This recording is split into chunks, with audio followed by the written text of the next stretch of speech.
Yo, what's up, guys? We're back with another video today, and guys, listen. We have UFC Fight Night, Brendan Moreno versus Steve Erceg, basically the Mexican card, which is just true, it's in Mexico.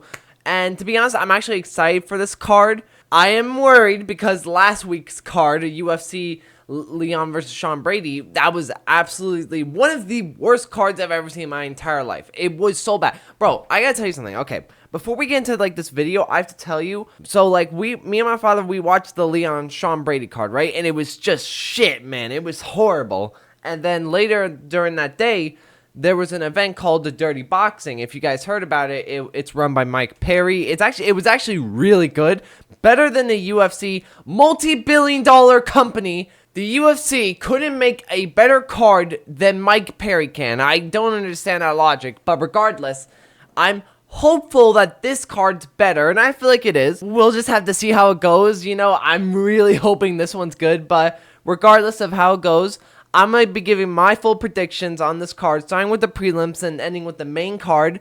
Let's hope I get these actually correct. I didn't tell you guys, but I got, I think, like 3 predictions correct or something like that. I almost retired from predictions, but no, I'm joking. So without further ado, let's get right into it. All right, starting off with the first fight on this card, we have Mikel Mandros versus Austin Hubert. I'm gonna go with Mikel. I just think that he's a little bit better, to be honest, than Austin is. This is just one of those fights. Usually when these first couple fights, there's not much I can really say about it. I just think Mikel's just a little bit better.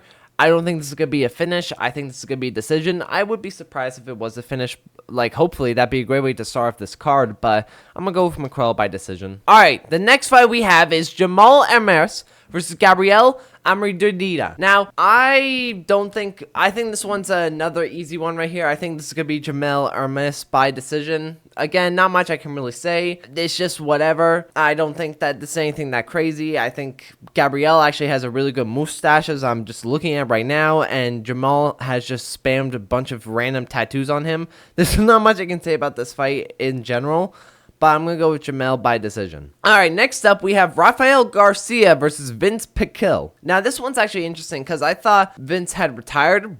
I swear that he did, but I guess he's still fighting, which is good for him, I guess. But I don't think he's winning. I think that Rafael Garcia is going to actually submit him in the first round, actually. Hot take, but I actually think he's going to do that. I don't see Vince winning this at all, to be honest. I think he's just too old, in my opinion.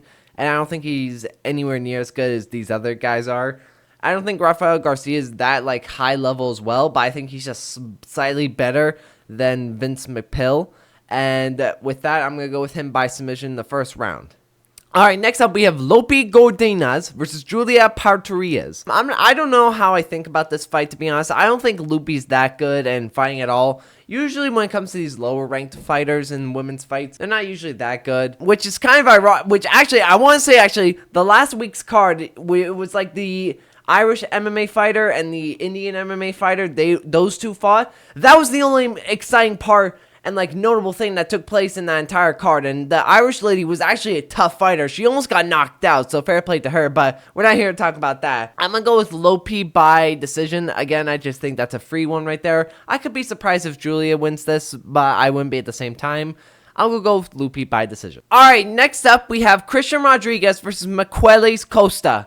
Now, originally, I was going to go with Christian Rodriguez winning this. As much as I don't like the dude at all, I think he's pretty annoying, pretty boring, and I was pretty upset that he beat Rob Roses Jr. a couple years back, so I've not been happy about it. But the more I looked into this fight, the more I went with, like, Costa, and to be honest, like, Christian Rodriguez, I think, has won better fights. Like, he's been winning more compared to Costa has, but I think that the guys that Costa has beaten in his last 2 fights in particular have been better wins. Like, his last win was actually against Andrea Lafili, which I think is a pretty solid win to have at featherweight, especially if you're an unranked featherweight. That's a pretty solid win to have. And for Christian Rodriguez, you know, who's he being really? I literally can't think of anything on the top of my head. I'm having to look up his, like, the guys he's beaten. And, like, the first person is Austin Bashi, a guy who just made his debut. Really? And he's undefeated? Okay, yeah. Yeah, I just don't think that Christian Rodriguez is, like, that good, I mean, he beat Rob Roses Jr., but Rob Roses Jr. was, like, what, 18 at the time or something like that? Like, come on now. It's just ridiculous. That's honestly his best win, I think, right there. Yeah, I don't think that Christian Rodriguez is that good, to be honest. The more I like really took a look at his resume and all that stuff, and I think Costa is better than Christian Rodriguez in pretty much every aspect. Maybe not in the striking department, but definitely in the jiu-jitsu part. So I'm going to go with Costa by decision. Maybe a little hot take right there because this could be a finish I could see. But I'm going to go with a safe one. I'm going to go with Costa by decision. All right, next up, Jose Daniel Medina versus Otima Gutierrez. Now, okay, I want to go Gutierrez very badly because he's very young. He's in better shape, in my opinion. You just look at the photos right here, and you can just tell who's in better shape. But I've seen the story so many times, and I've fallen for it so many times. You guys have seen it in the videos where I picked the Dana White Contender Series guy, the guy who's undefeated, he's a young, up-and-coming fighter or something like that. One of those two, and then boom, they lose. Like the Austin guy I was just talking about in the last prediction. Like he lost to Christian Rodriguez, and he was undefeated as well. I'm done falling for these tricks. I'm no longer falling for these tricks. I'm going to go with Jose Daniel Medina by decision. I think this is another easy fraud check. And to be honest, though, it's kind of hard to say it's a fraud check because, like, I mean, the dude's only 23 years old. Like, when these young up-and-coming guys lose to fighters in the UFC in their debut, but they're like 23 or 24 years old or something like that, I can't say that's, like, bad because, like, it's their debut. And they're very young in their career, so they have plenty of time to improve. So, like, if Gutierrez loses, I'm not going to say that's a fraud check or anything like that. If he wins, then I think that's pretty good to have. But I'm going to go with Jose by decision. All right, next up, we have Edgar Chairez versus CJ Vergara. I'm going to go with Edgar by submission, to be honest. I'm going to go straight into this. I don't think that CJ is anything that crazy, to be honest. I think Edgar's just slightly better. Not much I can really say, like, to be honest. I'm not really too deep into any of these two fighters right here. I mean, they're in flyweight, and they're not really the best, in my opinion. Like, Edgar is like 1-2, and including a no contest in his last 4 fights, guys. And then you have CJ Variance, who's like 12-6 in his record, and nothing too crazy that I'm looking at right now. Like, as I'm recording this, I'm looking at all their stats, and he's also 2-2 in his last 4 fights. Like, they're not great wins that he has in his name, to be honest. So yeah, I just think that Edgar is just slightly better. Even though he has a worse record, in my opinion, I think he's a little bit better than CJ is. And also, another reason why I'm going with Edgar is because CJ has gone submitted twice before in his career, and he has no submissions in his career as well. So with that, I'm going to go with him by, like, submission. All right, next up, we have Ronaldo Rodriguez versus Kevin Borges. I don't know why. Looking at this photo, like, off topic, I don't know why, but when I'm looking at Rodriguez's photo right here, it looks like he's like a featherweight or something like that. I don't know why. He just looks all bulked up in this photo. But regardless, I'm going to go with Rodriguez by decision. I could see this being a finish, but I don't know. I'm not confident with this pick, if I'm going to be honest with you guys, because I saw Rodriguez's fight during, it was the Sphere, I believe.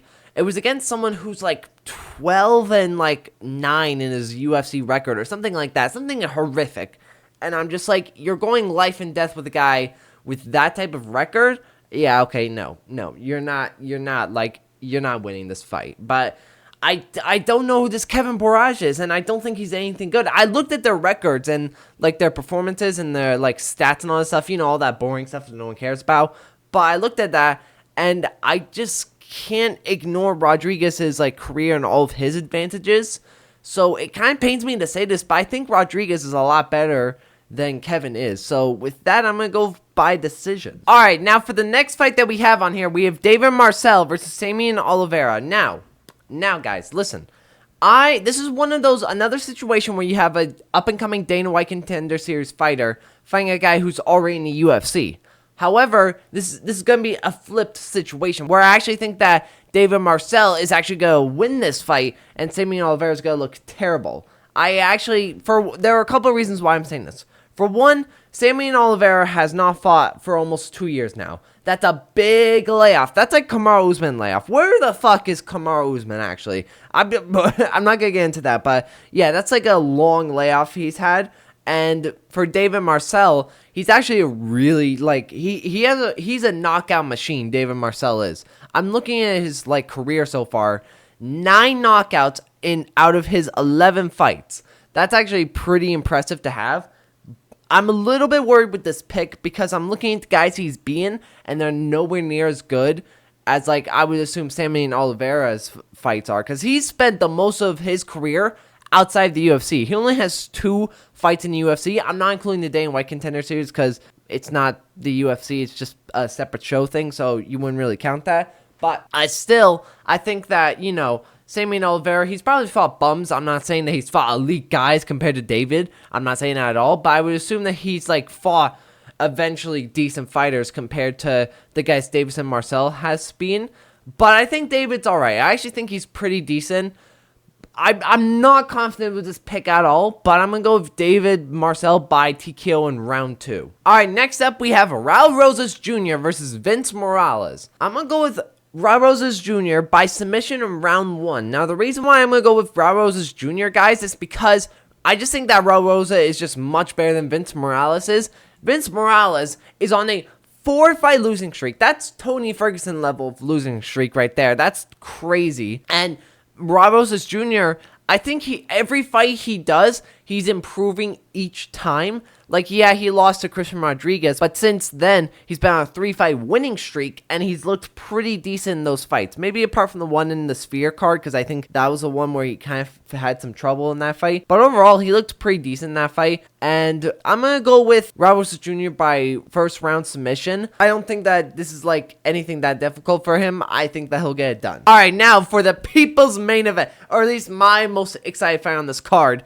Kelvin Gastelum versus Joe Pyfer. I don't know if you guys know this. I might get some flack. I'm a Joe Pyfer fan. I know. I'm sorry, my hands are up. I know I'm going to jail for that prediction, but I like Joe Pyfer. I think he's pretty exciting. He's pretty funny on the mic. Yes, he's salty. That's why everyone calls him Salty Pyfer. And that honestly should be his nickname. That's actually, like, that would suit him perfectly. I don't know. I just think that he's pretty good. He is a great knockout artist. He's a decent striker. He needs to work on his jiu-jitsu and definitely on his cardio. But overall, he's pretty good. Like, most of his guys that he's being have all been by finish, and it's pretty impressive in my opinion. And he's fighting a guy like Kelvin Gastelum, like a veteran, like a crafty veteran. This is a crafty veteran, guys. But I don't think Kelvin Gastelum is that good anymore, to be honest. I think the days of him being a high-level fighter are gone. I don't even think they were ever there, realistically. Like, I'm thinking, what are the guys that he's being to call himself a top-level contender back in the day? Michael Bisping? Okay, Michael Bisping, that was like a 38-year-old, and he just lost to GSP, who was also coming off a 4-year layoff since his last fight. Yeah, okay. I'm literally looking at all of these fights, and I'm not seeing a single notable win besides maybe if you want me to be generous, a John Hendricks, a Johnny Hendricks, like. But that's Johnny Hendricks after he was off all the PEDs that he was on and all the stuff, and he just looked terrible after the GSP fight. I don't think that Kelvin Gastelum has ever been that good. He's lost to pretty much all the decent fighters. He's lost to Adesanya, Darren Till, Jack Hernandez. How do you lose to Jack Hernandez? That's crazy. Robert Whittaker, Jared Cannonier, Sean Brady now, and even Chris Weidman when Chris Weidman wasn't that good even back then. It's crazy in my opinion. Kelvin Gastelum is one of the most overrated fighters I've ever seen in my entire life in the middleweight division. Like, he's not bad, but like, he's just nowhere near as good, even when he was at his prime. And that's why I'm picking Joe Pyfer to knock him out in like the first round. Alright, next up we have Morales Torres versus Drew Dober. Now, this one is a tough one right here. I'm very excited for this fight. I think this is going to be a good scrap. It's 100% going to finish in a, like, some sort of TKO or submission. It has to. This is one of the freest fights you could see go into a finish. I wanted to go with Torres so badly, and I was very tempted to go with him. However, I'm looking at Drew Dober. Even though he's on a 2-fight losing streak, the guys that he has lost to are pretty decent. He's lost to Gene Silva. He's lost to Hanato Moicano. He's lost to Islam Makhachev. He's lost to Matt Frevola. Okay, not the best loss to have. He's lost to Brad Riddell. Okay, that's a pretty bad loss to have. Who the hell is Brad Riddell? So yeah, in fairness, he's not had like the best career as of like since like 2021. He's been like 5-4 in his last 9 fights. But I feel like he's still pretty good. He's a very exciting fighter. He always comes to scrap. He has dangerous knockout power. Mind you, all of his wins actually are all TKOs. I'm actually looking at the stats right now, and here's something I didn't realize. His last win, mind you, his last win that wasn't a finish was back in 2018.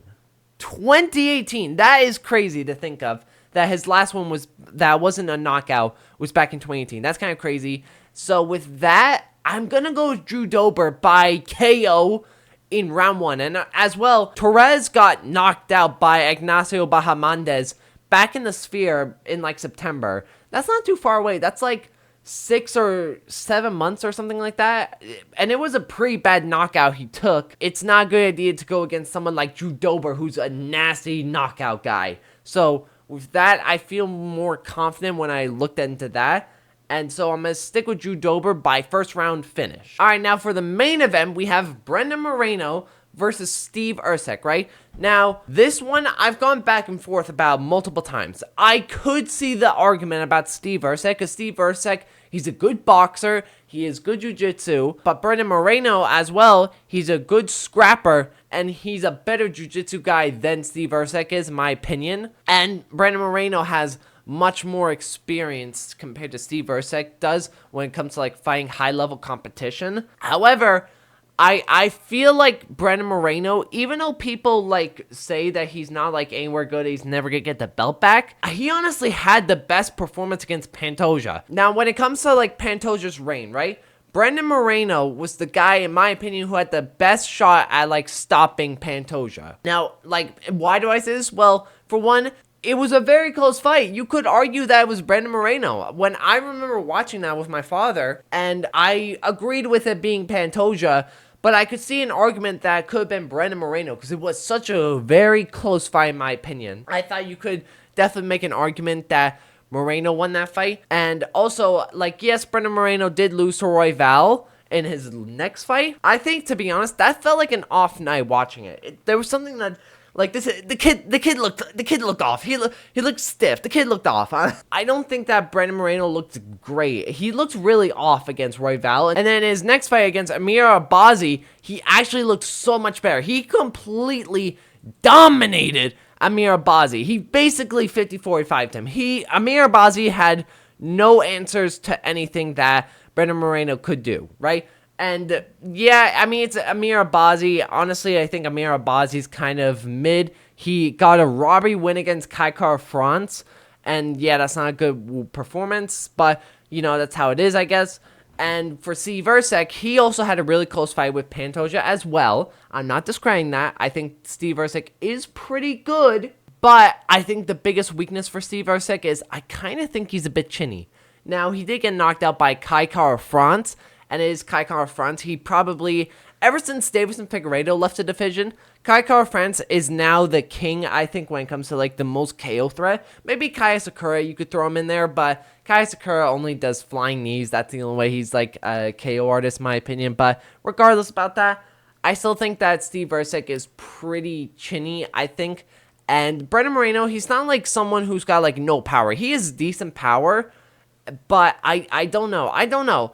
I'm going to stick with Brandon Moreno by decision. I'm going to be annoyed if I get this one wrong, but I'm going to stick with it. I'm going to go with Brandon Moreno by decision. But guys, that is me giving my full card predictions for UFC Fight Night, Brandon Moreno versus Steve Erceg. Let me know what you guys thought about these predictions. Do you think I'm actually going to get these correct, or do you think I'm going to get every single one wrong? Leave a like, subscribe, and I will see you in the next video. Peace!